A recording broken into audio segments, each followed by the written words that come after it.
Okay, here we are finally at the problem where the wall is coming through the floor.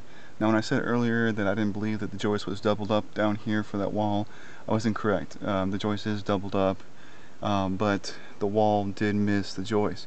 Let me show you what I'm talking about. Now luckily here it hasn't actually cracked the subfloor yet, but it has caused quite a bend in it. That's why I believe that I can fix this with just supporting it, and hopefully no additional repairs will be required. Okay. Let me work you with the light here.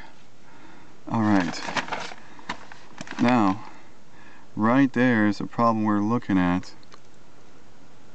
This right here just bows way down and comes back up. That's where I have to set my jacks with some boards and press that back up. I have to do that slowly, make sure I'm doing it right. I'm not lifting it too high because I don't want to actually lift anything. Structurally, you know, all the 2x8s here, there, the girder beam that I'm right by, everything else like right there is still intact. My situation here is I just need to level that subfloor back out, and everything else should take care of itself from there. Alright, so I'm gonna, in the previous video there where I showed the leak for the condensation line, I think I mentioned that the house is kind of low in the ground here. So the crawl space I actually have to kind of dive down to get into, meaning I will not be able to get large beams in, any beams of any kind of length.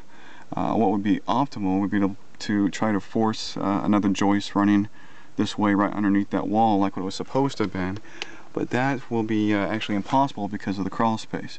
So what I'm going to have to do is I'll have to set a number of 2x8s running this way, little cross supports, and I'm going to need bunches of them, at least a dozen underneath this wall, and a couple on either side of the other joists just to help support everything.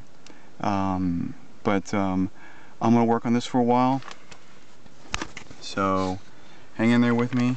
I'll show you a completion video, and hopefully I can get that floor tucked back up on that wall. The wall, supported so this weight is being handled properly. So this house will look good upstairs, and more importantly be structurally sound, so that doesn't turn around and happen again. Like I said, hang in there with me. I'll have the other video here shortly.